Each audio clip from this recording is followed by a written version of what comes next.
muy bien. Esta tarde nos acompaña el maestro Ernesto de la Puente Telles, del despacho Santa Marina y Esteta.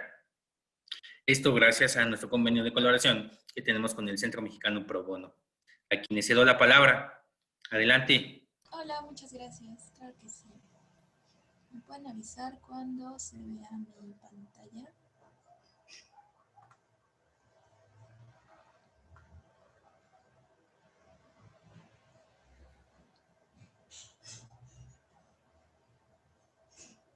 ¿Ya se ve? Sí se ve, Andrea, solo te escuchamos muy bajito. Ay, perdón, ando un poco ronca, pero voy a intentar que se escuche mejor mi voz. ¿Me escucho mejor? No, se escucha bajito todavía. A ver, voy a intentar de otra forma.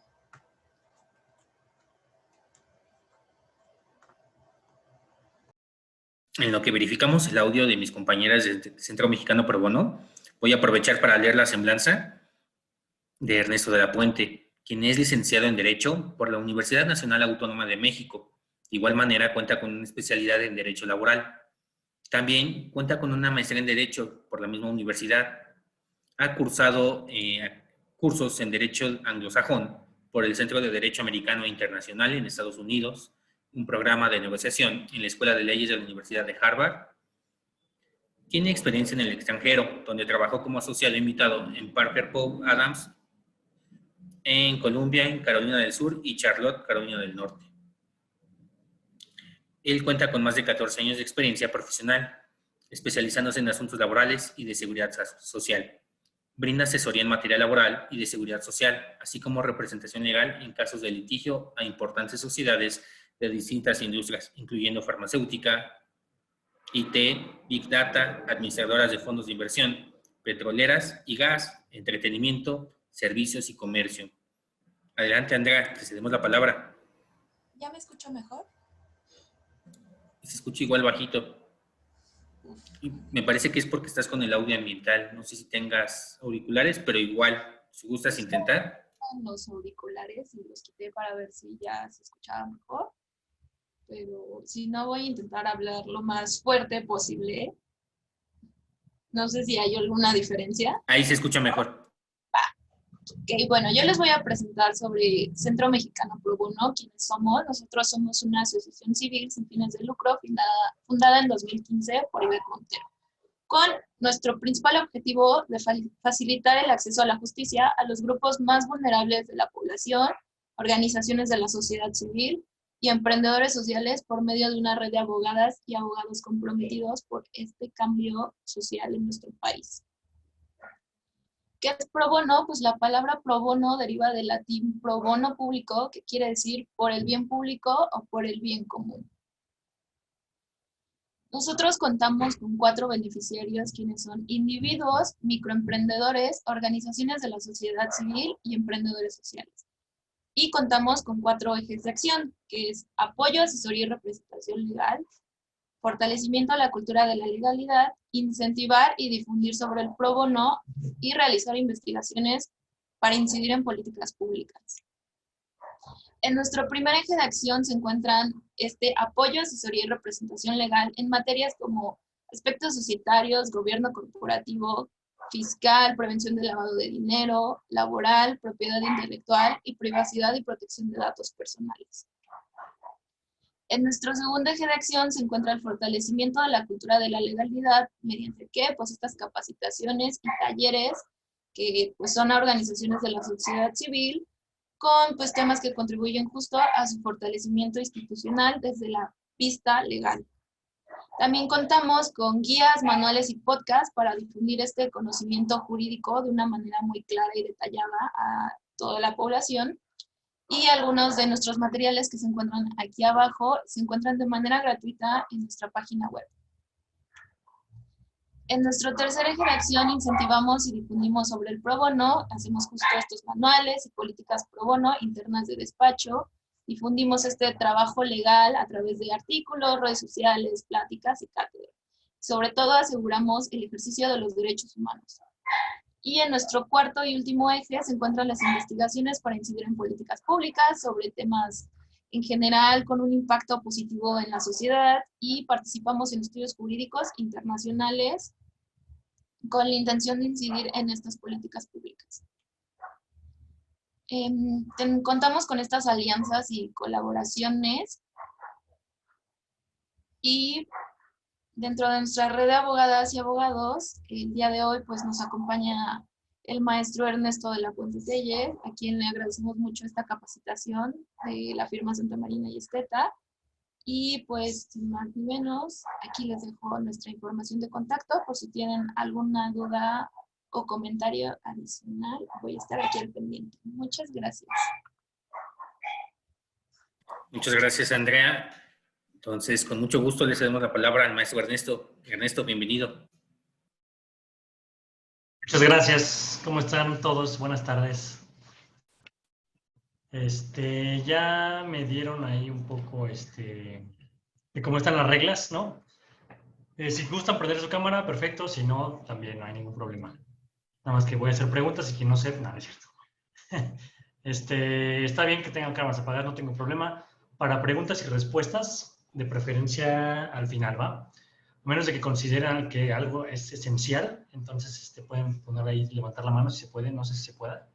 O si no, en el chat lo ponen y seguramente alguien se pueda me interrumpe. ¿Va? Jorge, también.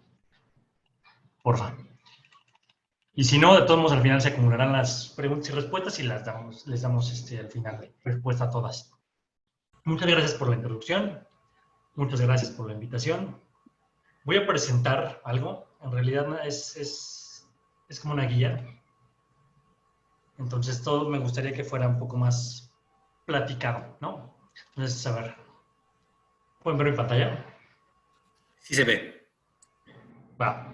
Bueno, déjalo poner en modalidad de presentación, a ver si no me quita la pantalla de cómo lo estoy viendo ustedes. ¿Lo ven como presentación? Todavía no. No, entonces quién sabe qué onda. Pero bueno, no, lo voy a presentar así entonces. ¿Va? Ok.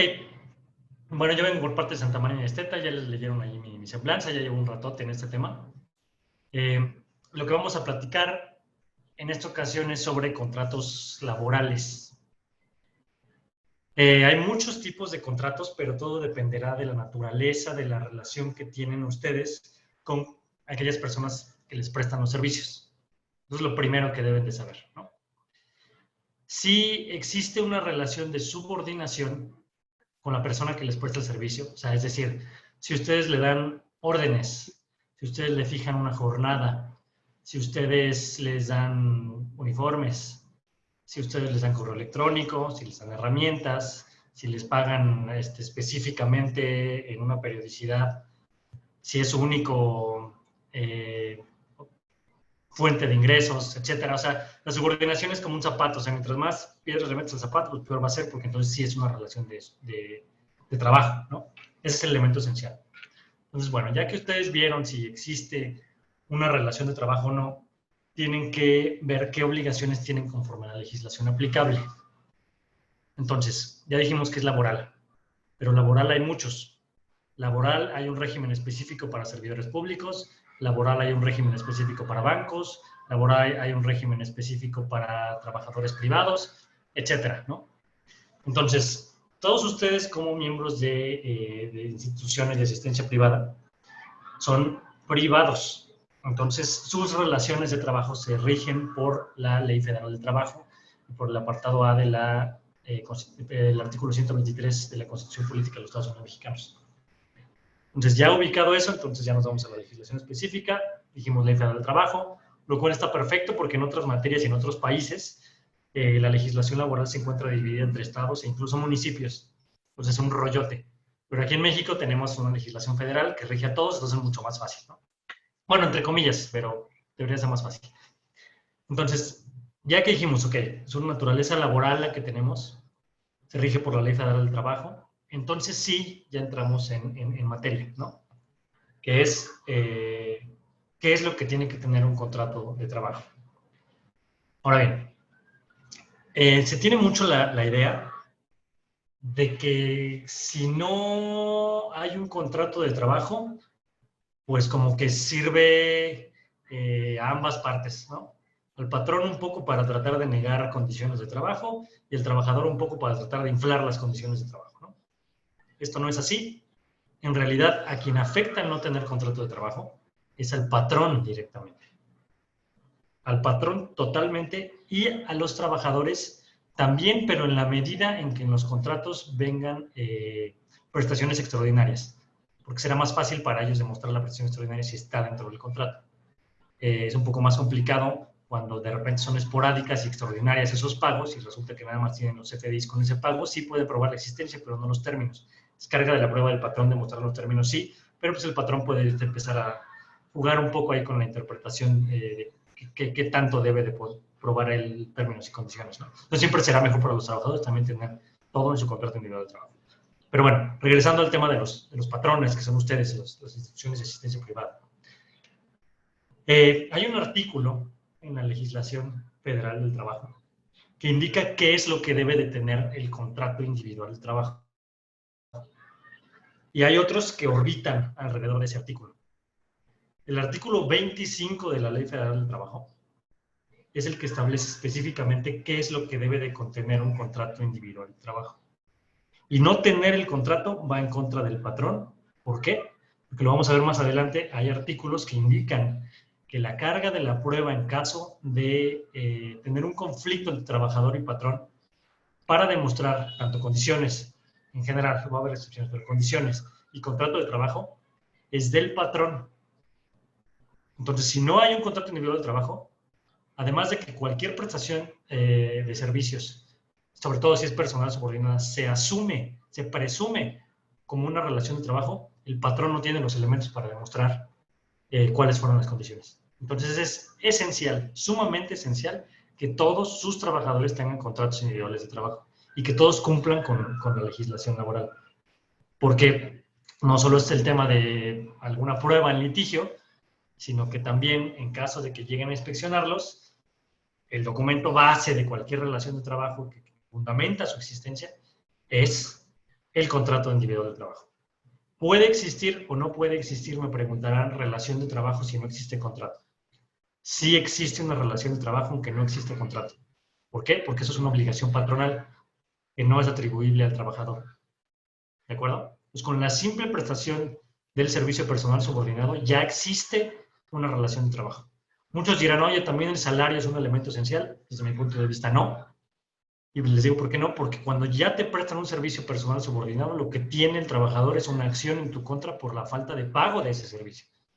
Pero la relación ya existe. Entonces, para mí, el salario no es un elemento esencial. Pero bueno. Entonces, una vez que ustedes ya vieron todo esto, van al artículo 25 y entonces se pueden leer, ¿no? El literal es leer y ir punto por punto de que tu contrato ya tenga todo lo que viene ahí. Si lo quieren poner en orden, está bien. Si no lo quieren poner en orden, no hay problema, pero sí muy bien desglosado de cómo está, ¿no? El contrato. Entonces, vean un poco cómo está el tema de la presentación. Sí la están viendo, ¿cierto? Sí. Va, súper. Entonces, bueno. El artículo 25 dice que los contratos deben de tener nombre del trabajador, claro. Del patrón también. Van a haber unas cosas que son aplicables para ambos. Nacionalidad. Esto también podría ser aplicable para ambos. Edad, pues esto es para personas físicas, evidentemente. Entonces, para el trabajador. Sexo, igual, las personas morales no tienen sexo, entonces también solo es para el trabajador. Estado civil, lo mismo. Toda esa fuerza, o sea, porque ha habido un movimiento ahí que dicen, oye, pero ¿por qué es discriminatorio que el estado civil o no, etcétera? Pues sí, pero eso es una acción que tendrá que hacer valer el trabajador y tendrá que llegar a la corte para que lo quiten. Pero hasta la fecha, el patrón tiene toda la facultad, porque si no es atribuible a él que los contratos no tengan estado civil ni sexo, ¿no? Entonces es fundamental que lo tengan. Clave única de registro de población, que también es para los trabajadores. Registro federal de contribuyentes, que es para los dos, patrón y trabajador. Y domicilio del trabajador y del patrón. Eso generalmente va hasta arriba, va en la parte de declaraciones, ¿va? Después ya viene el clausulado, ¿no? Pues en el clausulado ya van a poner, vamos a dar, va a haber dos partes en este taller. Una parte es esta parte teórica y ahorita respondemos preguntas. pero otra parte es una parte práctica, entonces vamos a tener ahí un formato de contrato, yo diría que por tiempo indeterminado, porque es la regla general, ¿no? Y ahí vamos a ir viendo dónde va cada cuestión, ¿no? Pero bueno, después es importante indicar si la relación de trabajo va a ser por tiempo determinado, por tiempo indeterminado, que es la regla general, o por obra determinada, ¿no? ¿Por qué? Porque tiene diferentes consecuencias el colocar que tienen una duración distinta. Si, por ejemplo, si tú colocas que es por tiempo determinado, tienes que colocar específicamente por qué tiempo y debes de colocar también por qué se justifica ese tiempo. Porque la regla general es que las relaciones de trabajo son por tiempo indeterminado. Entonces, si tú vas a usar la excepción, debes de decirme por qué. Entonces, para obra y tiempo determinado, tienes que poner ahí, oye, es para este proyecto que dura tanto tiempo porque ya lo licité, gané, bla, bla, bla. Entonces, solamente va a estar este tiempo. ¿Va? Cada vez que las empresas celebran contratos por tiempo determinado y lo prorrogan, pueden generar la presunción en un juzgador de que en realidad le estaban picando los ojos al trabajador y su relación de trabajo en realidad tiene una naturaleza de indeterminada, como es la regla general, porque se trataba de una necesidad permanente en la empresa y no esporádica, temporal o lo que sea. Entonces, deben tener mucho cuidado en no prorrogar contratos y si van a ser por tiempo determinado, que ese tiempo justifique toda la temporalidad que van a estar los trabajadores con ustedes, ¿no? No digo que no se pueda, digo, a lo mejor sí se nos va y pues sí tiene que haber una prórroga y etcétera, ¿no? Pero termina, o sea, pones la prórroga de cuánto tiempo y debe de terminar la relación de ese momento. ¿Por qué? Porque donde él o ella trabajen un día más de cuando se dijo que iba a terminar, automáticamente la relación de trabajo se convierte en por tiempo indeterminado. Y eso tiene múltiples repercusiones porque hay un principio que es la estabilidad en el empleo, que un patrón no puede terminar la relación de trabajo de forma unilateral y solamente que exista una causal justificada para hacerlo. Otra cuestión no se puede, solamente puede ser terminado por el trabajador o por circunstancias muy específicas de fuerza mayor, y etcétera, ¿no? Pero no por la voluntad del patrón. Entonces, si tú dices por tiempo determinado, pues hasta ahí termina la voluntad. Pero tú dices que es por tiempo indeterminado, pues prácticamente es imposible que tú termines la relación de trabajo si no existe una causa justificada. ¿Va? Entonces, esa es la primera consecuencia. Hay otras consecuencias que también derivan de cuál es el tiempo, por ejemplo, el pago de indemnizaciones. Las indemnizaciones por tiempo determinado son distintas y más onerosas en muchos casos que las de tiempo indeterminado. Entonces, es muy importante que sus contratos justifiquen si van a usar la excepción de por tiempo o por obra. Si no, simplemente digan que se le contrata y se acabó, porque automáticamente es por tiempo indeterminado, ¿no? Bueno, después debe de detallarse el servicio o servicios que estos se van a prestar. Dice aquí con la mayor precisión posible y lo dice por una razón. Porque los trabajadores, si bien si están obligados a realizar actividades que puedan ser similares o conexas a su labor principal, también puede ser que ellos se nieguen válidamente, sin que sea una desobediencia, a seguir una orden del patrón. Por ejemplo, si tú contrataste a alguien para ser contador público y de repente le pides que vacíe los botes de basura, vas a decir, oye, pero es que eso no está dentro de mis funciones, ¿no? O al revés, le vas a pedir a alguien de limpieza, oye, ¿sabes qué? Además tienes que manejar al director general o hacer labores de contabilidad o lo que sea. Le va a decir, oye, no, eso no depende de mis funciones. Entonces, para eso es este artículo. Debe de establecerse muy bien qué es el servicio que se va a prestar. Se puede jugar un poco con esto porque mientras más específico sea un patrón, puede ser que un poco más en su contra pueda jugar por ese tema de que un trabajador te diga, no, pues yo no hago nada más que lo que diga mi contrato. Que ahí, bueno, independientemente de la cuestión formal, pues tienes que ver si es un buen elemento o no, ¿vale? Si te contestan así. Pero bueno, y también porque en caso de que no realice una orden de trabajo que tiene que ver con su servicio, entonces existiría una causal de rescisión justificada por desobediencia al patrón. Entonces sí es importante que establezcan, a lo mejor no punto y coma, pero sí las actividades principales a lo que se va a dedicar esta persona, no nada más el puesto. Digo, hay algunas técnicas ahí que se pueden utilizar. Por ejemplo, puedes hacer referencia tú dentro del contrato individual a otros documentos para que no sea un contratote. Puedes decir todas las actividades inherentes al puesto de tal. Y el puesto, el catálogo de puestos debe de ser público, debe de ser firmado por los trabajadores, por el patrón, etcétera, para que puedan decir, ok, yo sí estoy de acuerdo y al pendiente de lo que es mi función en el catálogo de puestos, aunque no venga en el contrato individual. Y lo mismo se podrá hacer con muchas políticas que tengan reglamentos interiores, lo que sea. O sea, si no las quieren transcribir ahí, pues un anexo que diga que el trabajador, perdón, en el contrato que diga que el trabajador está recibiendo y que tiene conocimiento de tantos anexos. Pero bueno, eso es un poco más específico. Después, el lugar o los lugares donde deba prestarse el trabajo. Esto también es importante por cuestiones de desobediencia y condiciones de trabajo. Tú no le podrías decir válidamente a un trabajador que fue contratado en Querétaro, ¿sabes qué? A partir de mañana tu relación de trabajo va a ser en Monterrey. ¿Por? O sea, si yo fui contratado en Querétaro para actividades en Querétaro, no me puede el patrón modificar unilateralmente las condiciones para mandarme a Monterrey. Hay algunos contratos que dicen que yo, patrón, puedo unilateralmente cambiar lugar de trabajo, e incluso rutas en caso de que sean comisionistas, son un montón de cosas. No es así. Las condiciones de trabajo para que puedan cambiar tienen que ser siempre cambiadas por la voluntad de ambas partes, sin que contenga renuncia de derechos. De lo contrario, el patrón no puede hacerlo unilateralmente o que lo pongan en el contrato. Pues es por eso que es importante que especifiquemos dónde va a prestar el servicio. Si se puede por domicilio, porque sus actividades son presenciales, perfecto. Si no se puede y tiene que realizar muchas cuestiones en varios lados, pues bueno, por lo menos la ciudad o el área que va a ser el área metropolitana, el área del Bajío, lo que sea, ¿no? O sea, pero sí establecer específicamente dónde va a estar.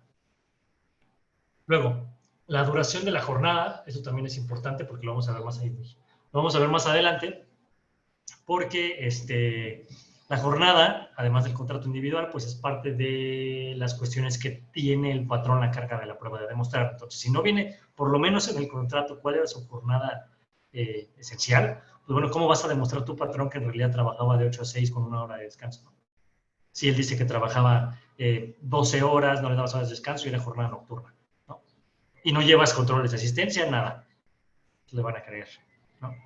Entonces, importante también que venga la jornada. Después vamos a ver ahí temas. O sea, es que el contrato individual de trabajo deben de verlo como el documento base, les dije. Entonces, hay muchas cuestiones aquí que pues, puede dar para todo un mes o más de capacitaciones porque es prácticamente un curso de derecho individual del trabajo. Todo lo que debe de estar en el contrato y las repercusiones que tiene.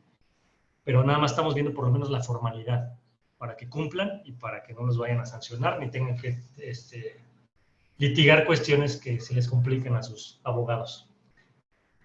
O sea, para que nos hagan la vida más fácil, a los que nos dedicamos a esto.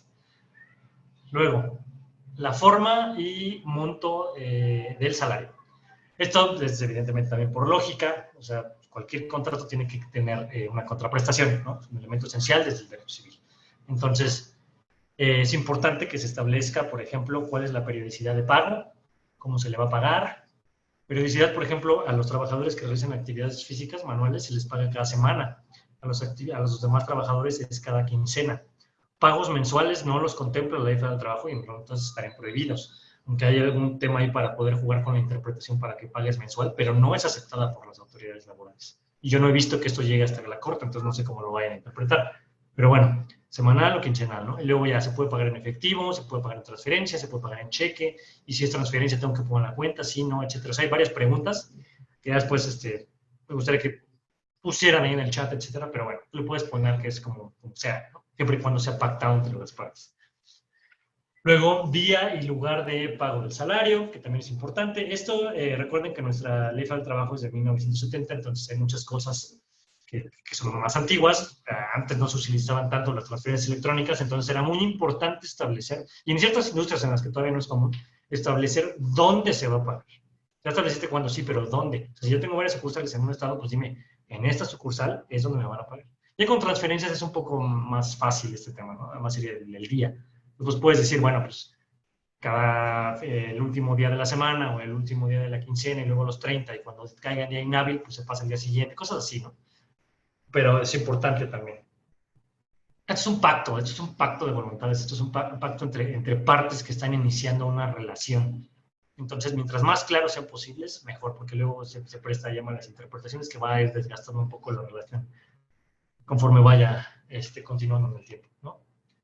Esto de la indicación de que el trabajador será capacitado o adiestrado, debe de haber una disposición expresa, pero no solamente acaba aquí, ¿no? Como les decía, esto puede dar para cursos enteros. ¿Por qué? Porque pues, hay todo un capítulo específico de obligaciones de productividad, capacitación y adiestramiento, ¿no? En donde los patrones tienen que llenar un montón de cosas y un montón de formatos.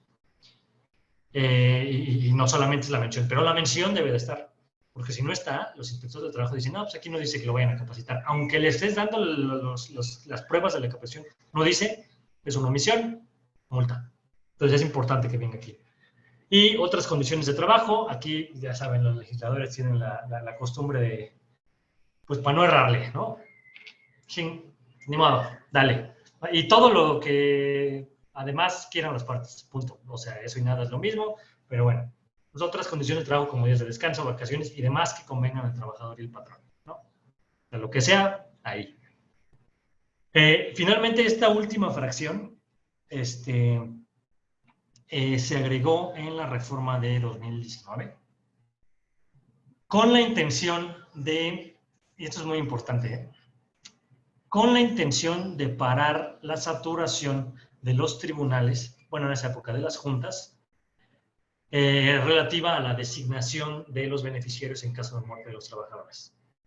Entonces decían, bueno, pues ya con la voluntad del trabajador plasmada en el contrato, él ya dijo, él o ella ya dijeron quiénes iban a ser sus beneficiarios, pues entonces, pues ya para qué, ¿no? O sea, ya para qué ponemos más beneficiarios, ya para qué se inicia un juicio, o sea, esta era la intención.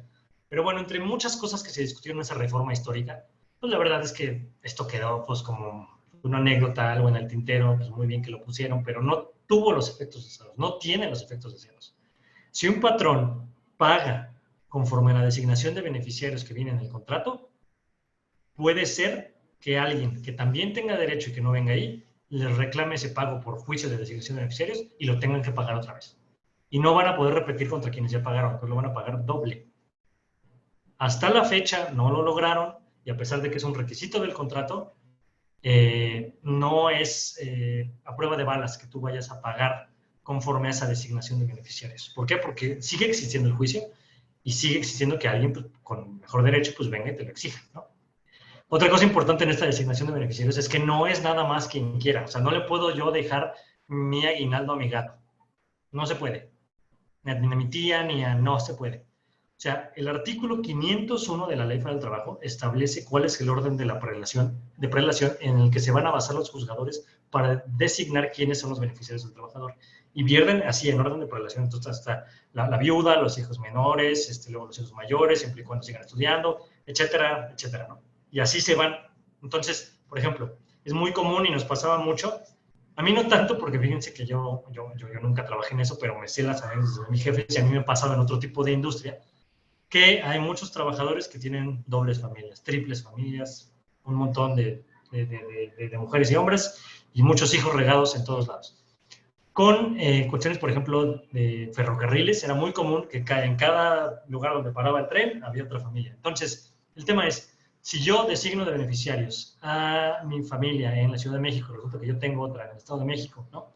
Y ellos se enteran que fallecí y mi patrón ya le pagó a mis beneficiarios con mi cartita en mi contrato de Ciudad de México, ellos inician un juicio en el Estado de México y entonces pueden obligar al patrón a que pague entre todos los beneficiarios. El patrón me dice, oye, pero yo le pagué. Pues sí, pues muy mal, porque pues aquí se inició el juicio y ellos también tenían derecho.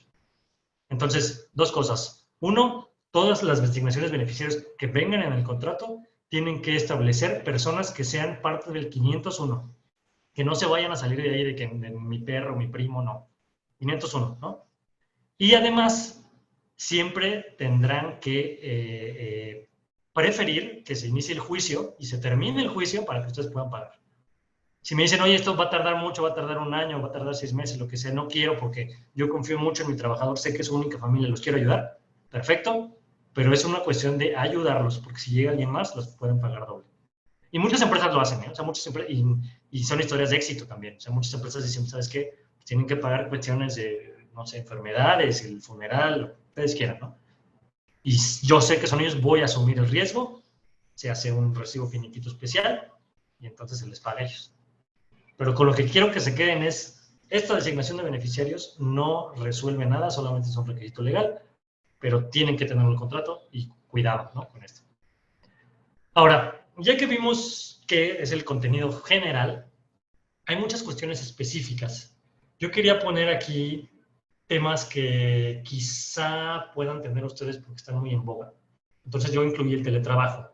Pero hay otras cuestiones que también deben tener en cuenta. Por ejemplo, si ustedes mandan personas mexicanas al extranjero, hay un artículo específico que dice que además de estos requisitos, va a haber otros que tienen que tener, como por ejemplo el domicilio del consulado, donde están las autoridades consulares en otros países en caso de que algo pase, que los gastos de repatriación van a ser a cargo del patrón, varias cosas así, ¿no? Que también serían requisitos esenciales siempre y cuando pues, establezcan, o sea, lo veas conforme al tipo de trabajo que vas a contratar. O sea, también hay muchas cuestiones por ejemplo, servicios de transportistas, servicios de buques. O sea, hay varios capítulos en la Ley Federal del Trabajo, que es el tema de trabajos especiales, en donde casi siempre el legislador establece requisitos adicionales que son obligatorios para ese tipo de trabajo que deben estar en el contrato individual. Entonces, no solo es el 25, te tienen que hacer un clavado todavía más adicional a ver si van a contratar, por ejemplo, agentes de comercio, o sea, comisionistas, también hay partes específicas. Por ejemplo, tendrías que poner en el contrato individual de trabajo la ruta que se le va a asignar, porque no puedes cambiar la ruta de forma unilateral, únicamente pactada. El tipo de comisiones que le vas a entregar, si es por una prima única o por primas periódicas, o sea, varias cosas, ¿no? Pues bueno, 25 es la esencia. Y ya después hay que irnos ya a la carnita de cómo va a ser la relación específica con nuestros trabajadores. Lo que sí decidí ingresar aquí en la presentación es el tema de teletrabajo, porque es algo que está muy en boga, algo que seguramente tienen, algo que se ha convertido ya en un beneficio laboral que buscan las personas. No solo de generaciones más jóvenes, sino incluso de sus generaciones, de mi generación. Nótese que ya no me puse en las generaciones jóvenes. Pero bueno, o sea, muchas personas ya lo consideran como un beneficio, ¿no? Entonces es importante que sí ustedes sopesen si lo otorgan o no. Entonces me gustaría comentarles de esto porque lo que dice la legislación del trabajo, que está hecha para el teletrabajo en un solo lugar, no para los nómadas digitales que quieren trabajar en la playa o en el Starbucks o lo que sea, no. La legislación del trabajo en México está hecha para que estén en sus casas. Esa es la verdad, porque toda la legislación, incluso la NOM 37, está hecha para que sea un solo lugar de trabajo, o dos o tres, pero que sean fijos. No puedes ir a trabajar al Starbucks, ¿por qué? Porque es un riesgo que tú estés allá, te vayas a resbalar con el café, te pegues en la cabeza, en un pie, te lo rompas, y eso va a ser considerado un riesgo de trabajo, porque estabas dentro de tus funciones. Si lo hubieran abierto todos los nómadas digitales, se hacía un problema, pero evidentemente también pues perdieron un nicho de oportunidad, porque pues, México no es un país que sea como el referente en teletrabajo, porque la verdad es que nuestra legislación lo limita, ¿no? Pero bueno, para los patrones no se limitó tan mal, porque sí iba a abrir muchas cosas. Para los trabajadores, lamentablemente sí. Entonces, bueno, por eso estoy ahorita con saco y no estoy en la playa, ¿no? Estoy aquí con la lluvia, pero bueno. Entonces, bueno, teletrabajo. La legislación dice que cuando más del 40% de la jornada se realiza desde casa o desde otro lugar con acceso a tecnologías de la información, se considera teletrabajo. Si consideramos una jornada semanal de 5 días, que es la que casi siempre son de oficinistas, ¿no? Vámonos con el ejemplo de 5 días. El 40% de la jornada son 2 días. Entonces, ¿pueden ustedes respetar que no sea teletrabajo y que no tengan que modificar el contrato individual de trabajo si le permiten al trabajador estar 2 días desde su casa trabajando? Y no tendrían que modificar los contratos. ¿De acuerdo? Pero si ustedes le permiten trabajar 3 en adelante, en una jornada de 5 días, entonces se supera el 40% y tienen que cumplir con la legislación de teletrabajo. Entonces, parte de la legislación de teletrabajo implica que debes de modificar el contrato individual de trabajo, debes de modificar el reglamento interior, debes de modificar el contrato colectivo, debes de crear una política de teletrabajo y hay un montón de obligaciones que debes de seguir para que puedas tú tener teletrabajo. Entonces, muchas empresas que sí han aceptado el teletrabajo, casi siempre lo aceptan categorizando a las personas en 3. Los presenciales, que no tienen teletrabajo, tienen que ir 5 días a la semana. Los híbridos, que sí pueden 2 días trabajar desde su casa, pero no implica teletrabajo y por tanto no modifico el contrato individual. Y los de teletrabajo, que sí en su contrato tienen que venir estas cuestiones. Hay una técnica que hemos utilizado en el despacho para no hacer bolas a nuestros clientes, que es, se coloca una cláusula específica en el contrato que indique que solo va a aplicar en caso de que las partes acuerden que se va a realizar los servicios bajo teletrabajo. Entonces, todos son presenciales de inicio y solamente entonces con una carpeta adicional, o si le quieren llevar una crucecita ahí en el contrato, o si lo que ustedes quieran, se manifiesta que alguien es de teletrabajo y entonces va a aplicar esa cláusula. Pero ya no tienes que tener un montón de formatos para quién se aplique, para quién no aplique, ¿no? Pues bueno, el artículo 330b dice que aparte de los requisitos que vienen en el artículo 25, tienes que incluir el equipo e insumos de trabajo, incluyendo el relacionado con las obligaciones de seguridad y salud que se entregan a la persona trabajadora bajo la modalidad de teletrabajo. Equipo siempre va a ser, pues bueno, número uno, cómo se van a comunicar, ¿no? Casi todos se les entrega computadora. He visto pocos que sean nada más iPad o celular, pero pues también se podría. Y sobre todo, la silla ergonómica. La silla ergonómica sí es algo obligatorio. Y sí debe de cumplir los requisitos que vienen en la norma oficial mexicana 37 de la Secretaría del Trabajo. ¿Va? Ya cuestiones adicionales como que si le doy una impresora, que si le doy, no sé, a lo mejor los cojincitos para que no se les lastime la mano, cosas así, eso ya va aparte, ¿no? Pero tienen que ser los elementos esenciales y la silla ergonómica sí está dentro de los elementos esenciales. Luego, la descripción y monto que el patrón pagará a la persona trabajadora bajo la modalidad de teletrabajo por concepto de pago de servicios en el domicilio relacionado con el trabajo. Ok. Le tienen que pagar la parte proporcional de la electricidad y los servicios y el total de los servicios de telecomunicación. En realidad tendrían que tener una fórmula muy bien establecida en la política que también se debe de crear, no solo es el contrato, donde digan cómo se calculó esa contraprestación. O sea, ¿sabes qué? Hice un promedio de los watts que utiliza una persona en Ciudad de México, porque aquí están mis instalaciones, o lo hice a nivel nacional, ¿no? Saqué un promedio y son tantos watts, entonces eso lo multiplican por la cantidad que indique la CFE que cuesta cada watt, y pues más o menos esto es lo que pagaría, ¿no? Porque solo es el proporcional, pero son 8 horas de trabajo en teoría. Obviamente no son cálculos sencillos y tienen una plantilla muy grande, pero bueno. Ese es uno, y luego los costos de telecomunicación, lo mismo, le tendré que preguntar a su departamento de IT o echar una búsqueda ahí en internet. Oye, ¿cuántos megas necesita una persona para estar conectado a la computadora durante 8 horas, etcétera, etcétera, haciendo tal actividad? Ya que tengan eso, entonces buscan un paquete en el mercado que tenga ese mínimo y eso es lo que van a pagar. Hay muchas formas de hacer esto. Pueden hacerlo que ellos les den los recibos y se los reembolsan. Pueden hacerlo con pagos en una tarjeta electrónica que ahora dan como monedero. Pueden hacerlo directo, etcétera, ¿no? Ya ha habido un poco más de evolución sobre los criterios. Ahora sí ya creo que hay un consenso general de que se tratan esos pagos de una herramienta de trabajo y por tanto lo pueden otorgar directamente al pago del salario o por medio de esas tarjetas que les comentaba, ¿no? Ya no necesitan los reembolsos, etcétera. Y lo que han hecho es un promedio de lo que les comentaba. Yo lo que he visto en la práctica son de 300 a 700 pesos aproximadamente lo que ponen ahí y se considera ya cubierto. Obviamente pues esto va a subir con el tiempo, ¿no? Con la inflación. Luego, los mecanismos de contacto y supervisión entre las partes, así como la duración y distribución de horarios, siempre que no excedan los máximos legales. Esto de distribución y no excedan los máximos, pues eso ya estaba en la ley, o sea, no tenía que decirnoslo otra vez, pero, pues bueno, ¿no? Es importante que, o sea, el legislador quería colocar, o sea, me parece que la intención no es que nos traten como tontos porque ya venía arriba, sino que es como tener el énfasis en que cuando una persona está desde su casa trabajando es más fácil que se pierda la noción del tiempo y de la jornada. Porque muchas personas no sabemos distinguir entre la vida personal y el trabajo, entonces pues puede ser que estés conectado las, no sé, 16 horas que tienen más o menos hábil, ¿no? La gente, que tenemos mucho trabajo. Entonces, pues te pasas y no te van a pagar tiempo extra, ¿verdad? Porque te van a decir, no, tu jornada era de 8 horas y entonces, pues yo no pago tiempo extra, a menos que tenga la autorización del patrón, etcétera, etcétera, ¿no? Entonces creo que por eso lo puso el legislador. Es importante también que establezcan obligaciones de que va a existir un derecho de desconexión digital, ¿no? O sea, que cuando terminen su jornada de trabajo ellos tienen el derecho de desconectarse. Pero también, digo, habría que atenuarlo en ciertas posiciones, que esto es más hablado que en el contrato, ¿no? Porque no puedes atenuar un derecho.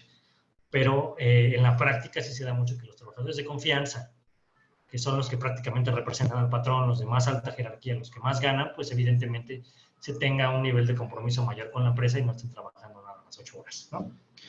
Pero bueno, entendamos que así lo quiso el legislador ponerlo muy específico. Y otra vez la fórmula sacramental de todo lo que no puse aquí, se me olvidó, pues lo incluyes, ¿no? Las demás estipulaciones que convengan las partes. Y ya, eso es lo que tendría un contrato de teletrabajo. Luego, esto que viene son los artículos que les comentaba, en donde viene específicamente que la carga de la prueba, tanto del contrato individual de trabajo como de muchas de sus características, es del patrón. Deben de conocerlos muy, muy, muy bien, porque así también nos hace más fácil la vida de los abogados, porque ustedes van a saber qué es lo que nosotros necesitamos probar en un juicio. Entonces, veamos. Fecha de ingreso del trabajador. ¿Cómo la van a probar? Pues si el contrato se firmó el día que entró y coincide con el primer pago de salario que hicieron con el CFDI, voilà, fecha de ingreso aprobada, ¿no? Si no hay contrato, bueno, pues como pruebo, ¿no? Si este cuate dice que trabajó antes y que yo no le pague en las primeras semanas, etcétera, entonces complicado, ¿no? Luego, antigüedad del trabajador, pues es lo mismo.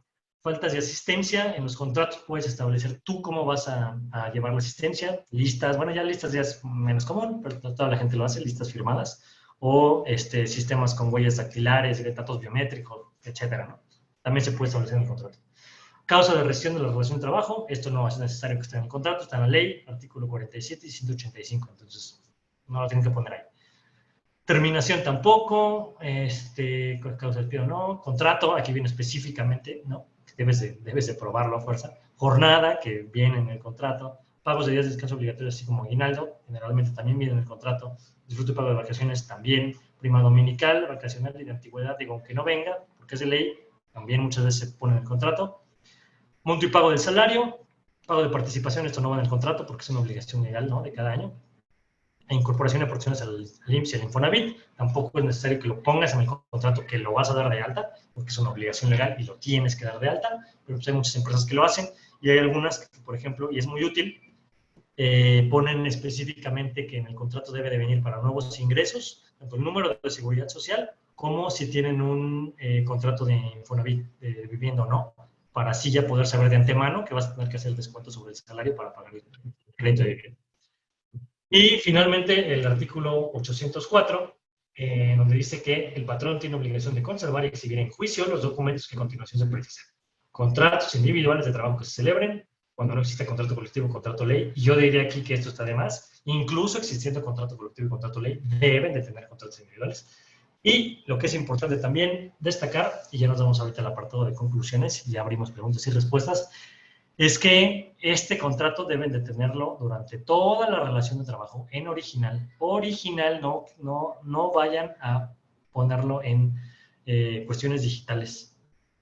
Digo, a menos de que se idee toda una forma de que el trabajador pueda firmar el contrato individual de trabajo de forma digital porque me dijo en algún documento que ese es su correo electrónico y con ese firmó por Adobe Reader, etcétera, es mucho rollo. Recomendación muy importante, y esta se anótela. El contrato individual de trabajo es esencial que esté firmado de forma autógrafa. Esencial. Todos los documentos que vienen después, como les decía, tú puedes poner en el contrato la operación que va a tener si tú autorizas una firma digital. Pero siempre se tiene que tener un documento firmado. Porque es como cuando ustedes sacaron la SUSFIEL, su firma electrónica avanzada para efectos de impuestos. Cuando ustedes fueron, los vieron a la cara, les pidieron su identificación y les pidieron que firmaran que estaban recibiendo los certificados. O sea que sí hay un documento firmado por ustedes que los posibilita usar esa firma digital para la firma de los demás documentos que vinieron después. Pero siempre hay un documento físicamente firmado. Y en este caso es el contrato individual de trabajo. Entonces siempre firmados, por favor. Y bueno, ya el apartado de conclusiones, perdón, hay rayo, no sé si se escuchó, pero perdón.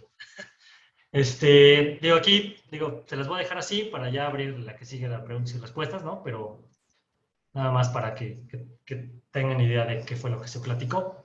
Entonces, ahorita sí, ya abrimos preguntas y respuestas. Abran micrófonos o si quieren vamos leyendo cada pregunta en chat. ¿Cómo le hacemos? Sí, si gustan pueden activar su micrófono. Antes vamos a dar lectura a unas preguntas que ya dejaron a través del chat La primera, para las modificaciones de salario posteriores a la firma del contrato por tiempo indeterminado, ¿se tendrá que hacer de nuevo el contrato? No, no necesariamente. Mira, las modificaciones salariales como se dan en teoría cada año, porque cada año te van a exigir el aumento de salario, cada año aumenta la inflación, o sea, es algo normal, es de mercado. Si tú modificas el contrato cada vez que haya una modificación de salario, va a ser un rollo administrativo, sobre todo si tienen muchas personas. Entonces, usualmente no se modifican los contratos, sino que simplemente otro de los documentos que nosotros estamos obligados a conservar son los recibos de pago y en estos tiempos modernos los CFDIs. Entonces, en el CFDI siempre viene ya cuál es el salario actual. Y es lo que está recibiendo el trabajador cada quincena o cada semana. Entonces, ya no sería tan necesario modificar el contrato de trabajo. Pero si ustedes son recursos humanos y quieren tener unos expedientes impecables, pues sí, tendrán que firmar convenios modificatorios, adendum, al contrato, y ahí es donde especificas que esa cláusula se modifica en el monto y su nuevo salario es tanto. Y ya. Pero casi no se hace en la práctica porque es muy problemático administrativamente. Bueno, permítanme un segundo, voy a cerrar la ventana porque si no me inundo, entonces, un segundito. Adelante. Ya, perdón, es que eran varias ventanas. Sí, muchas gracias. La siguiente pregunta. ¿Qué sucede si el contrato señala que tengo derecho a vacaciones y no me las otorgan cuando las necesito o me dan largas para tomarlas o de plano me las niegan? Bueno, ahí creo que es algo muy particular de tu caso, pero pues bueno, tienes de dos, ¿no? O rescindes la relación de trabajo por causa justificada porque el patrón no está respetando las condiciones, te las está cambiando. Pero eso ya termina completamente la relación. O se lo exiges también por vía demanda con una relación de trabajo viva, pero seguramente eso va a romper la relación y eventualmente te van a terminar. O simplemente como los seres humanos normales, pues bueno, hay que hablarlo, ¿no? Quizá ya pasaste este punto de hablarlo, pero pues bueno, eso ya es parte de la decisión que tendrás que tomar. Pero el tema es, no te pueden negar el derecho a tomar vacaciones. Es un derecho que viene de la Constitución, o sea, no pueden negarle. El tema aquí es que hay un criterio ahí que se contrapone, hay dos artículos que se contraponen entre sí. Y eso surgió con la reforma de vacaciones, donde aumentaron de 6 a 12. En un artículo pareciera que es el trabajador el que puede establecer específicamente cómo va a dividir los días del periodo siempre y cuando cumpla el año, etcétera. Y otro al final que dice que si el patrón entrega la constancia de días trabajados y de las vacaciones que debe de tomar y cuándo las debe de tomar, es el patrón el que determine cuándo se toman. No ha llegado a ningún criterio la Corte, yo no he visto conflictos al respecto, pero eventualmente alguien se tendrá que dar cuenta de que existe una contradicción ahí, ¿no? Entonces, yo el trabajador puedo elegir libremente cuándo me voy, o yo patrón soy el que establezco qué días son los que se deben de tomar. Generalmente no llega a estos conflictos tan grandes porque pues solamente es el derecho de vacaciones, ¿no? No son todos los derechos los que se violan y pues las partes prefieren hablarlo, ¿no? Y acordar cuándo las voy a tomar. Oye, si me estás diciendo que por necesidades de la compañía no puedo en este momento, pues sí, pero entonces, pues no sé, 2 semanas después, o tú dime cuándo, ¿no? Pero tengo que tomar mis vacaciones, esa fuerza. Porque si no prescriben, ¿eh? Prescriben. Tienen año y medio. Una vez que se genera el derecho, tienen año y medio para exigirlas. Les digo año y medio porque tiene una regla ahí de prescripción un poco rara. La ley dice que tienes para disfrutarla 6 meses después de que tú cumpliste el aniversario y además tienes un año de prescripción para exigirlas vía juicio. Entonces, por eso es 1.5 años en realidad. Perdón, Jorge, adelante. Muchas gracias, maestro. La siguiente pregunta. Si hemos firmado un contrato con un trabajador por un tiempo determinado de 6 meses a prueba y ahora ya lleva casi 8 meses colaborando sin haber actualizado ese contrato, esto implica que en automático, por haber pasado un día más del límite especificado, ahora ya es un trabajador de tiempo indeterminado y solo se debe de colocar por escrito en un nuevo contrato, ¿o qué procede en este caso? Sí, justo. Como ya pasó el término determinado y no terminó la relación de trabajo, sino que continuó, automáticamente se convierte en tiempo indeterminado. En estas situaciones, generalmente las empresas dan un contrato nuevo con reconocimiento de antigüedad, donde dicen, ya, lo lograste, tiempo indeterminado ahora. Hay muchas que también tienen mucha carga de trabajo y dicen, bueno, pues como ya la consecuencia directa es que sea por tiempo indeterminado, pues ya, O sea, te dejo el del tiempo determinado y ya sabemos que es indeterminado y no pasa absolutamente nada, ¿no? Ahora, es muy importante ver siempre que el tiempo determinado, como les dije, como es la excepción, igual que la obra determinada, sea plenamente justificable. O sea, que no sea un tema ahí que se hizo para tratar de poner varios momentos a prueba. O sea, porque tú puedes jugar un poco con el tiempo. O sea, tú le dices a un trabajador, yo, y no quiero que me lo tomen como mala recomendación, ¿eh? Le estoy diciendo algo que pasa en la realidad. Pero pueden poner, por ejemplo, no sé, un contrato por tiempo determinado de 3 meses, que en realidad no se justifica por su naturaleza, pero los 3 meses ustedes podrían decir, ah, pues yo te termino, y muchos no demandan porque dicen, bueno, sí, yo sabía que era determinado desde el inicio, ¿no? Entonces ahí tienes un momento para terminarlo sin necesidad de pagar indemnizaciones. Pero a la vez lo sujeto a prueba por 30 días. Entonces tengo 2 momentos para terminarlo sin el pago de indemnizaciones. Tanto cuando terminó el periodo de prueba, diciéndole no pasaste la prueba, aquí está el documento donde yo, patrón, pedí una opinión a la Comisión de Productividad, Capacitación y Adiestramiento, me dijo que estaba de acuerdo y entonces como no pasaste, pues te vas, ¿no? Ese es un primer momento. Y un segundo momento, como termina tu contrato de trabajo por tiempo determinado. ¿Por qué? Porque pues así era la naturaleza del servicio, ¿no? O sea, este tipo de cosas son las que hacen que nuestros legisladores pues, pongan tantas reglas. Honestamente, desde mi punto de vista, mientras más reglas tenga un país, se puede ver que es más corrupto. Siempre estamos dándole vuelta a las cosas. Pero bueno, adelante. Muchas gracias. Vamos a dar paso a una intervención y continuamos posteriormente con más preguntas. Rosalba, si gustas, puedes activar tu micrófono. Sí, gracias. Buenas tardes. Bueno, mi duda va en concreto, bueno, hemos tenido algunos acercamientos por parte de jóvenes que capacitamos en donde dicen que hay lugares en donde además del contrato, digamos, temporal que les hacen firmar, hay algunas que creo que están realizando la firma, bueno, también les exigen firmar hojas en blanco o pagarés. ¿Qué tan mala práctica es esto? ¿Qué tan ilegal es? Y que, ¿cómo puede uno, cómo puede decir, respaldarse ante esta situación? No, es súper ilegal. Cualquier cosa que tengan que firmar en blanco, o sea, evidentemente es obvio que algo está mal, ¿no? O sea, no, nadie puede estar firmando cosas en blanco. O sea, no. Es una práctica ilegal, es una práctica que desafortunadamente todavía se da mucho. Es una práctica que ahora se ha terminado un poco tanto con los criterios como con las reformas a la ley federal del trabajo que ha habido. ¿Por qué? Porque ahora, porque esos documentos en blanco usualmente los utilizaban para renuncias. En materia laboral es para eso. En otras materias, pues son otras cosas, ¿no? Pagarés, cuestiones testamentarias, cosas así, ¿no? Pero en materia laboral, una persona firma algo en blanco porque seguramente después lo van a llenar con un formato de renuncia para poder justificar que quien terminó la relación de trabajo fue el trabajador o la trabajadora y no se le paga indemnización. Es para eso. Entonces, había muchos criterios y últimamente ya unos bastante agresivos en donde dice que si el patrón se defiende con renuncia y no prueba que el llenado de ese documento fue espontáneo, lo que sea que signifique eso, no tengo idea cómo probarlo, entonces pues pierde validez. Entonces ahora ya se termina un poco esa práctica porque cuando terminamos relaciones de trabajo, la recomendación ahora no es firmar renuncias, sino firmar convenios de terminación. Y ahí ya es más evidente que es una voluntad entre las partes, porque no es una hoja en blanco, son varias cosas, generalmente se pone bueno, al medio, o al lado, al final, etcétera, ¿no?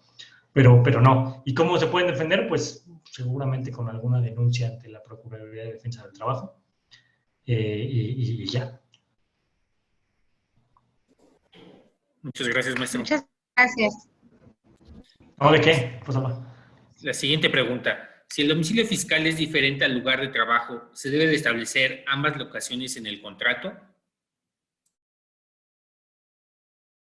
No, a lo que se refiere el domicilio, para lo que lo ocupamos en realidad, es muchas veces para ver dónde está el centro de trabajo, porque el domicilio muchas veces coincide con el centro de trabajo. Si tú en la parte de arriba de las declaraciones pones domicilio fiscal en Monterrey y estás obligando al trabajador a trabajar en Ciudad de México, bueno, ¿de quién es el lugar en Ciudad de México en el que se está trabajando? Entonces, usualmente mi recomendación es pongan el domicilio del centro de trabajo, no el domicilio fiscal. A menos de que haya algo circunstancial por lo cual lo tengan que poner así, pues ponen los dos, pero el centro de trabajo es el que importa para efectos laborales. Muchas gracias. Siguiente pregunta.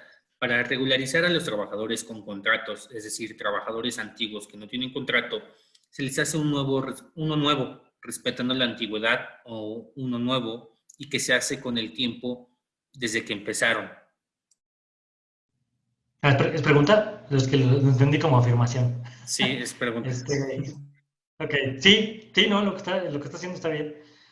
El tema es más fácil muchas veces cuando tienes contratos ya muy viejitos porque vas a tener que cambiar varias cláusulas, que en lugar de firmar convenios, un convenio modificatorio o varios que modifiquen varias cosas, después se hace un relajísimo para ver en dónde está la condición, en el antes, en el después, etcétera. Se firman nuevos contratos individuales de trabajo que reconozcan la antigüedad y ya, para actualizar expedientes. Muchas gracias. ¿Cuántos contratos por tiempo determinado de 30 días es posible realizar a un trabajador que esté en periodo de prueba?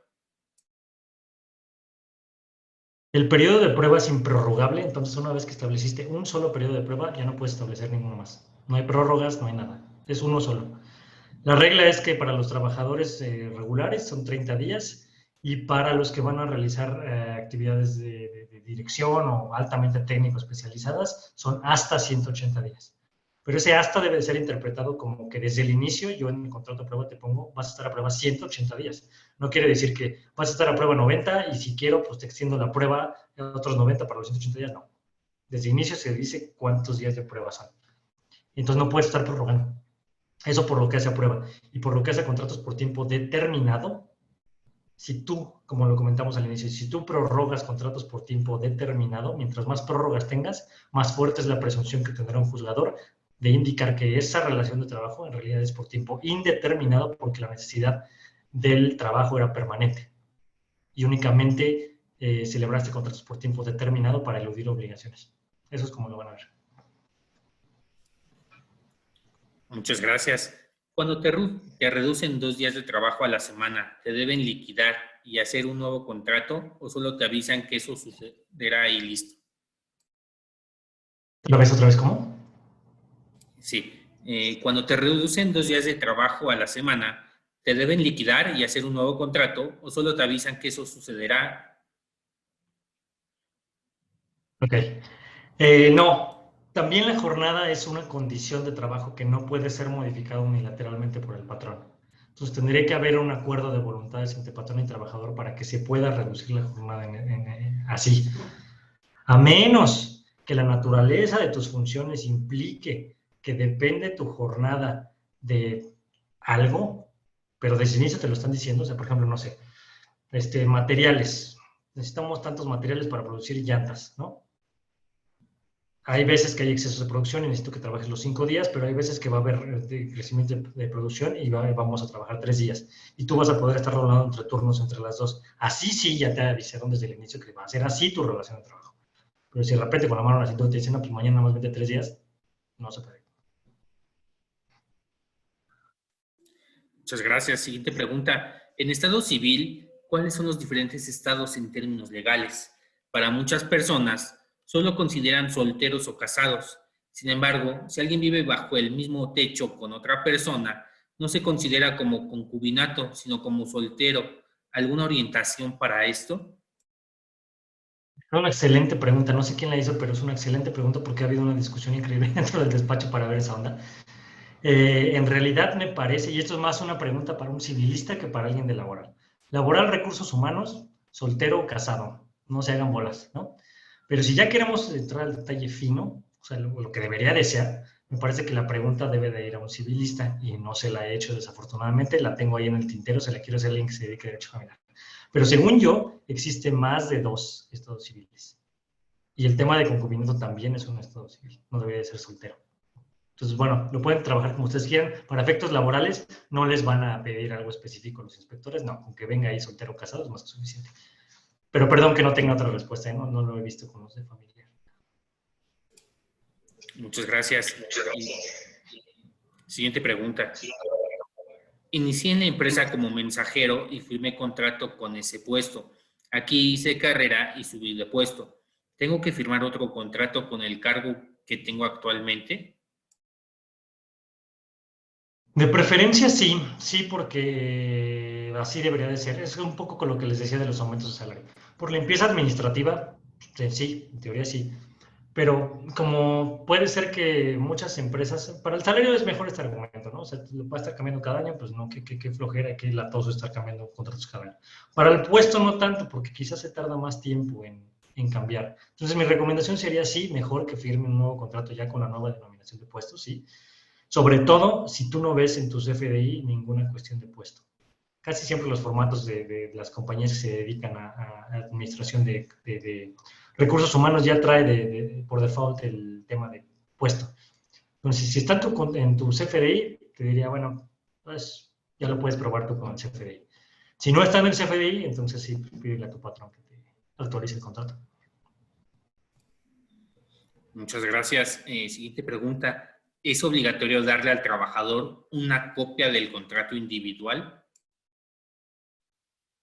Pues una excelente pregunta, sí.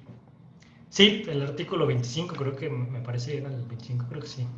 Dice al final que es por duplicado, entonces se entiende que es para las dos partes, porque ambas tienen, bueno, para empezar, ambas firmaron el documento, entonces cualquier cosa que tú firmes, tú tienes el derecho de tener una copia. Pero independientemente de eso, pues es la base de la relación entre ambos, entonces sí, es obligatorio que se lo entreguen. La siguiente pregunta. En caso de cambio de domicilio fiscal del patrón, ¿es necesario actualizar los contratos de los trabajadores? ¿Y pusiste el domicilio fiscal como único domicilio en el contrato de trabajo? Sí. Si el centro de trabajo no cambia, pero cambia el fiscal, no. Muchas gracias. La siguiente pregunta. Si la naturaleza del trabajo exige que se deba cubrir un horario diferente al señalado en el contrato, ¿se le puede obligar al trabajador o procede levantarle un acta administrativa por no apoyar? Esta pregunta es complicada porque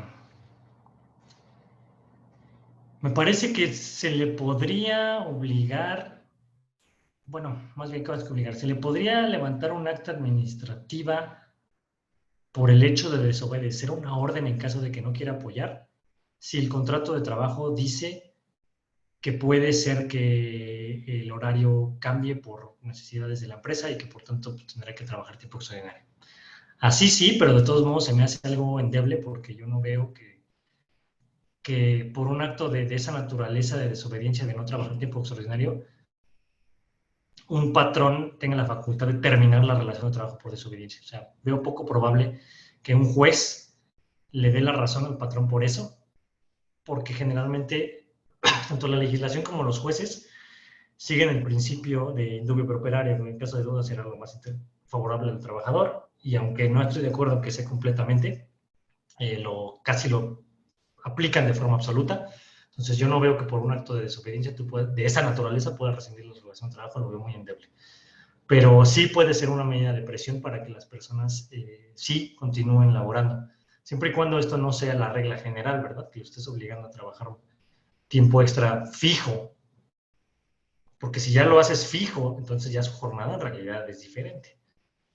Si es esporádico y ellos se niegan a hacerlo, pues sí podría ser un acto de desobediencia, sí podría levantar un acto administrativo, pero no veo cómo eso vaya a terminar en un acto de desobediencia para rescindir. No. Pero sí, es una medida de presión, sí puede ser. Siempre y cuando siempre y cuando la jornada extraordinaria no vaya a ser mayor a la legal, ¿verdad? O sea, que no le estés exigiendo que trabajen más de 9 horas a la semana. No, eso no se puede. Muchas gracias, maestro. ¿Cuál es la normatividad para los turnos nocturnos? Hijo, eso no es tanto como contrato, es a lo que me refería. El tema de contrato, como tienes que tener todo lo que tiene la relación de trabajo, pues es prácticamente un curso de derecho individual de trabajo. Pero bueno, el tema de las jornadas nocturnas es de 6 de la tarde a 8 de la mañana, si no me recuerdo. Denme un segundo, porque tengo un rato que no me acuerdo. Según yo, es... ¿Está viendo mi pantalla o la presentación? Estamos viendo la presentación. Espérenme, dejen cambio, denme un segundo. Desde que tenemos internet me he vuelto más flojo. Antes me sabía los artículos directamente de la ley, pero ya no me lo aquí. A ver. Ok. 6, ok. La jornada nocturna es de 8 de la mañana, perdóname, de 8 de la noche a 6 de la mañana. Entonces, solamente puede trabajar 7 horas y el máximo a la semana es de 42 horas a la semana. Siempre y cuando estés en esos periodos y con esa duración, no hay ningún problema. Si sobrepasa las 42 horas, vas a tener que pagar tiempo extra. Hay un turno que es una jornada mixta, que es entre la diurna y la nocturna, siempre y cuando el periodo nocturno sea menor de 3 horas y media. Pues si compren 3 horas y media más, se reputa como jornada nocturna. Esa es la regulación en general. Pero no sé si alguien, bueno, quien haya preguntado esto, si tiene el micrófono abierto, no sé si eso es lo que quiere saber, qué parte de la jornada nocturna quiere saber. Sí, por ejemplo, en el caso pues de las enfermeras o de las personas que trabajan en hospitales, los porteros que están al pendiente en los hospitales, en esos casos. Sí, no, sí, como son trabajos más pesados porque pues estamos hechos para dormir en la noche, ¿no? El legislador lo que coloca es una jornada máxima diaria de 7 horas, o sea, 42 horas a la semana, y siempre y cuando esté dentro de estos parámetros que les acabo de dar. Será de jornada nocturna comprendida entre las 20 y las 6 horas. Pero muchas veces, bueno, sí, muchas veces este tipo de personas sí están en jornada nocturna, pero muchas veces también están en jornadas mixtas. Hay muchas industrias, como por ejemplo las que me cuentan los veladores, transportistas, enfermeras, mineros, petroleros, llanteros. O sea, hay muchas industrias en las cuales se tiene que trabajar 24 horas por cuestiones del servicio. Entonces es responsabilidad del patrón dividir los turnos de trabajo y contratar el número de personas adecuado para que no sobrepasen de forma fija, por lo menos, los límites a la jornada de trabajo. ¿De acuerdo? Gracias. ¿De qué? ¿De qué?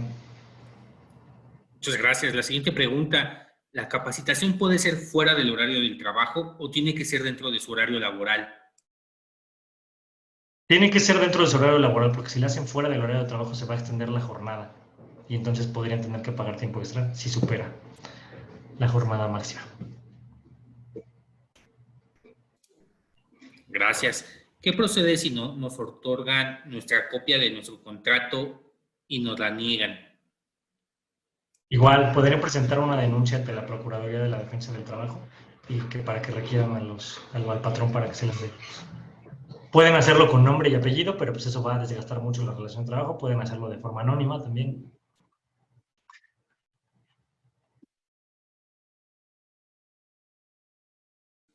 Muchas gracias. Siguiente pregunta. Bueno, pero ojo, perdóname, Jorge, Adelante. perdóname, porque antes de eso, si lo hacen de forma anónima, van a tener que hacerlo, sobre todo los trabajadores, van a tener que entregar los contratos de todos, porque pues no va a saber la Procuraduría de quién es el contrato, ¿verdad? Pero eso es a lo que me refería. Listo, muchas gracias, maestro. Siguiente pregunta. Se contrata un trabajador de limpieza y ese tipo de puesto está sujeto a demanda. Se le da contrato por 3 meses y después de ese tiempo se da de baja en la semana posterior. Se analiza el volver a requerir de sus servicios y se vuelve a contratar. ¿El segundo contrato debe de ser por tiempo indeterminado?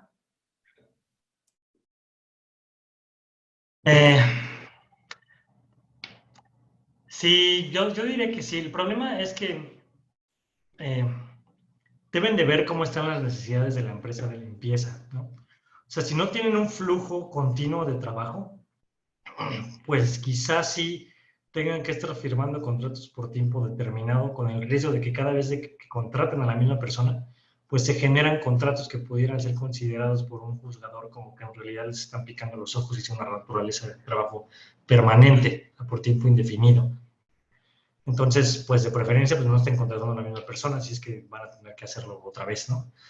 Pero también si la demanda de ese trabajo en realidad es algo permanente, no lo ven como algo esporádico, pues sí, es mejor que den contratos por tiempo indeterminado.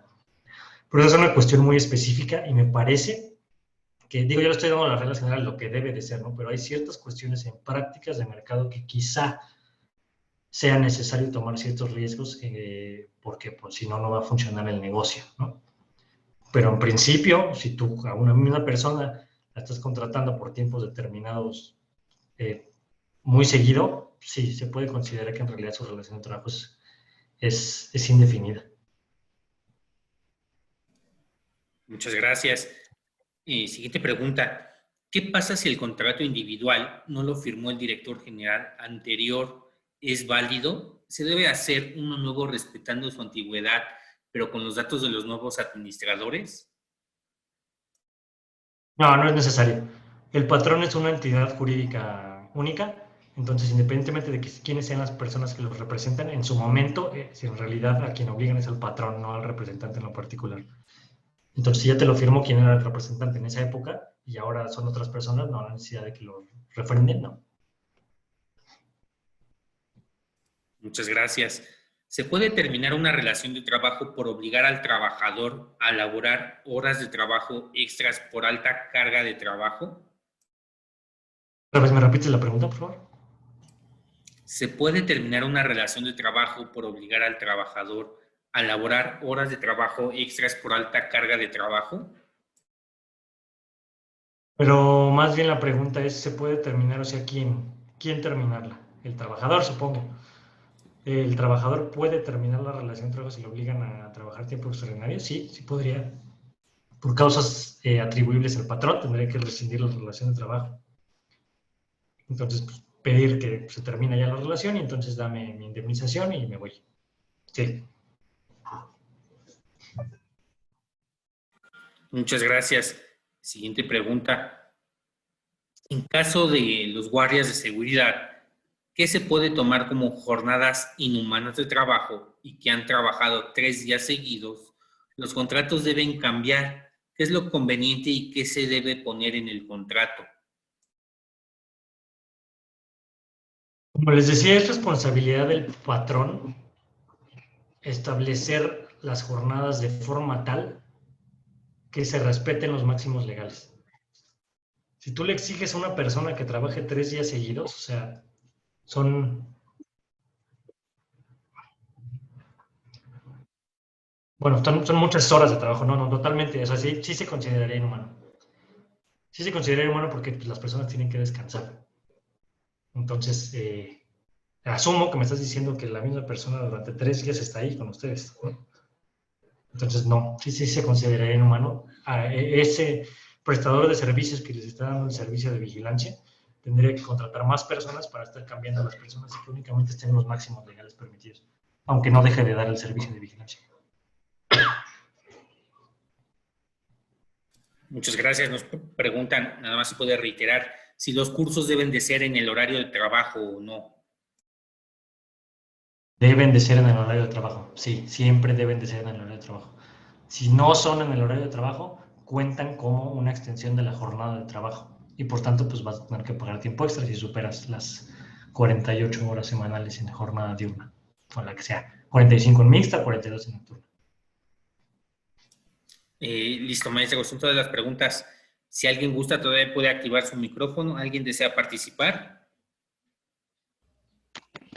Hola, buenas tardes. ¿Qué sucede cuando, no sé, cómo se gestiona o cómo perjudica al trabajador cuando si está estipulado que tiene 1 hora de descanso y no sé, se pasa 15 minutitos más de esa hora, 5, 15 minutitos más de ese tiempo de descanso? ¿Cuáles podrían ser las consecuencias para el trabajador? Mira, podrías levantar actas administrativas diciendo que esta persona no inició su jornada de labores como tenía obligación de hacerlo, a la hora que tenía obligación de hacerlo. Y entonces, ya sea, y estas son medidas prácticas, ¿no? Ya sea que reponga el trabajo que dejó de hacer en un momento específico, pero para eso debes de tener una justificación con un acto de por qué lo estás haciendo así, porque si no se va a considerar extraordinario. Si te ve alguna autoridad o si llega a un juicio con esta persona, debes tener algo firmado, escrito, testigos, ¿no? Que digan, bueno, se extendió su jornada, pero no vamos a pagar tiempo extra porque él no regresó de su descanso a la hora que debería de ser. Entonces, si tienen ustedes reglamento interior de trabajo, que es el documento que los faculta a sancionar, pueden aplicar una amonestación verbal, una amonestación por escrito, suspensiones de hasta 8 días con goce de sueldo. Y si es algo muy consuetudinario, quizá podríamos hablar de un acto de desobediencia, ¿no? Quizá faltas de probidad y honradez, aunque yo creo que la desobediencia está bien, siempre y cuando se establezca específicamente en los contratos individuales de trabajo, cómo está su horario, cuando debe de regresar a trabajar. Quizá en los reglamentos el hecho de que sean causales de rescisión, aunque si no, no necesita estar ahí forzosamente, porque pues ya está en la ley. Y la forma de probarlo, que eso es importantísimo en litigio, ¿no? O sea, testigos y actas administrativas. Esa podría ser la consecuencia. Pero pues va gradual, ¿no? O sea, primero hablas con ellos, quizá una amonestación por escrito, etcétera. Obviamente si tienes reglamento interior. Gracias. ¿De qué? Muchas gracias. Tenemos un comentario y una pregunta más. Cuando hay aumento de salario, ¿se tiene que elaborar un nuevo contrato? No, es lo que les comentaba. Generalmente los FDIs ya están con el salario nuevo, entonces no tienes que estar celebrando nuevos contratos o celebrando adenda a los contratos cada vez que cambien salario, porque ya está el nuevo en el salario. Por limpieza administrativa, como les comentaba, sería lo óptimo, pero pues va a haber muchos departamentos de recursos humanos saturadísimos si tienes que estar cambiando contratos cada vez que haya cambios de salarios. Entonces, no. Ok. No sé, tenemos una participación más. Guillermo, no sé, ¿puedas activar tu micrófono?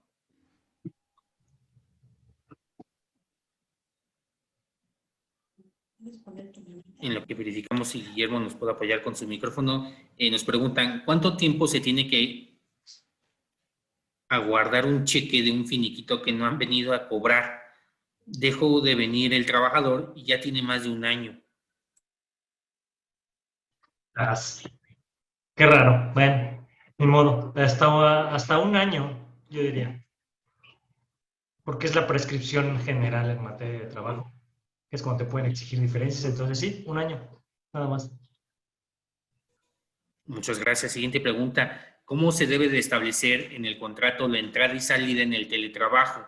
¿Se debe establecer alguna plataforma para llevar esos registros o cómo se debería realizar? Puede ser que lo establezcas en el contrato. Sí, se puede. También puede ser que lo establezcas en una política y también puede ser que lo establezcas en el reglamento interior de trabajo, que son documentos que complementan al contrato. Pero sí, sí se puede. De hecho, es recomendable porque como la asistencia y la jornada son elementos que debe de probar el patrón. Y desde el contrato estas personas saben, y ahí tienen específico que va a ser por medio de un sistema que contrate el patrón de forma biométrica y que la impresión que generan esos instrumentos digitales, la duración de la jornada, sí, está bien, se puede. Muchas gracias. Nos comentan, en caso de que en su momento no firmaran un contrato, ¿procede a hacer un nuevo contrato con las condiciones actuales pero respetando su antigüedad? Este contrato nos referimos que no lo firmó el director anterior. Sí. Sí, eso es lo que procede. Sí.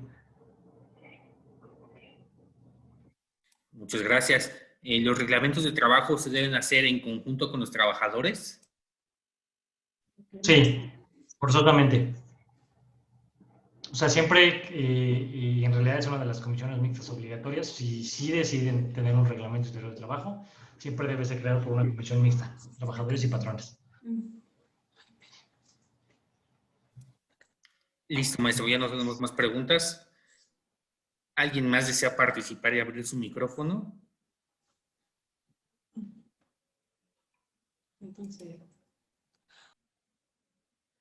Ok, no. Adelante, maestro, que le cedemos la palabra. Va. Pues muchísimas gracias por haber estado con nosotros. Puede dejar de compartir. Tiene un segundito. Aquí el agradecimiento. Ahí les dejo si quieren cuestiones para que nos consulten directamente. Vamos a tener, me parece, ¿cuándo es, Jorge? ¿Es el jueves? Es el miércoles. El miércoles continuamos con esta actividad, con una sesión ya enfocada a la práctica. Sí, ahí, de hecho, bueno, varias preguntas de las que tienen seguramente se van a repetir en ese momento. Traten de ser posible, pues ya saben de qué va, ¿no? Este tema, entonces si tienen preguntas, pues bueno, anótenlas y las vamos a ir desahogando. Yo creo que ahí vamos a intentar abrir micrófonos, mientras vamos revisando el contrato individual, porque si no, no va a tener mucho chiste, no es como esta que primero quería que me escucharan completamente. Entonces, si quieren, ahí sí ya podemos abrir micrófonos y levantan manos. Va a ser un poquito diferente la dinámica y pues pueden seguir preguntando ahí cuestiones, aunque no tengan que ver forzosamente con contratación individual. Ustedes pregunten y ya respondo. ¿Va? Muchas gracias, ¿Cómo se le maestro. escuchan? Si nos permite una última pregunta, adelante, Jessica, por favor. Hola, gracias. Abogado, ¿qué pasa cuando en una jornada 24/7, específicamente para temas de salud, no llega el de la noche y entonces el que está en la mixta se tiene que quedar a cubrir la de la noche y luego la de la siguiente jornada y entonces hasta que podemos cubrir esa suplencia, le llamamos nosotros, ¿no? Porque pues falta la enfermera o faltó el cuidador o faltó el médico y entonces el que se tenía que ir se queda a cubrir al que no llegó a la jornada. Entonces ahí como que andamos un poco necesitando esa luz. Te digo que es complicado, Jessica, porque ese tipo de industrias van a tener ustedes que asumir ciertos riesgos o pues contratar más gente, ¿no? Alguien que esté pues, disponible las 24/7 por si alguien se enferma, pues entra, ¿no? Lo cual también es complicado porque si está a tu disposición, pues sería una relación pues, por muchísimo tiempo, ¿no? A eso es a lo que me refiero, que pues tendrían que aceptar ciertos riesgos, pero la regla, como lo van a ver las autoridades, como es conforme a la ley, conforme los pueden sancionar y las consecuencias que tendrán, es que dependiendo de la jornada, una persona solo puede trabajar el máximo, no importan las circunstancias. 48 horas a la semana la diurna, 45 la mixta y 42 la nocturna. Más hasta 9 horas extraordinarias de trabajo. Más de eso, te lo van a considerar ya una sanción. Aunque tú las pagues triples, las que siguen después del... Todas las 9 horas serían dobles, ¿no? Exacto, Pero dobles aunque tú las pagues ajá. triples, es una sanción. Ajá. Ok. Va. Nada más que, pues, bueno, de no pagar las triples o de no pagarlas y de todos modos obligar a la persona, pues está peor, ¿no? Entonces, No, pues no. no, o sea, si superas esas horas, las pagas triples y pues bueno, ya Dios dirá, si te queda una inspección, pues ya. Sí, ok, gracias. ¿De qué? Si me permite una última intervención, adelante, Aide, por favor. Hola, ¿qué tal? Muy buenas tardes, Lic, Carlos. Una consulta. Dentro de mi contrato aquí en la IAP, donde yo laboro, ahí existe el apartado de beneficiarios, ¿no? En dado extremo que llegara a pasar, que mi colaboradora llegara a fallecer, ¿cuándo es idóneo como justo platicar con los beneficiarios o abordarlos de cierta manera para pues darles aviso que ellos fueron como beneficiarios dentro del contrato y poderles dar como esta parte? Ahora, mi duda es, ¿qué se le tendría que dar a los beneficiarios en su momento? A lo mejor cerré quincena y ya, ¿no? ¿Sería el flexible? ¿Sería qué aplicaría para ellos? Tienen el derecho de recibir todas las cuestiones laborales que se encuentren pendientes de pago. Entonces, generalmente son finiquitos si no se trata de un riesgo de trabajo. Si se trata de un riesgo de trabajo, van a tener que pagar ustedes también indemnizaciones, aunque una parte se prorroga el IMSS, ¿no? Pero si no, sería finiquito y en algunos casos prima de antigüedad también, depende, ¿no? Bueno, no, más bien, prima de antigüedad siempre también y finiquito y vemos si estamos de alta o no en el IMSS para pagar indemnizaciones. Pero nada más, a todo lo que le deban al trabajador, lo tienen que recibir los beneficiarios.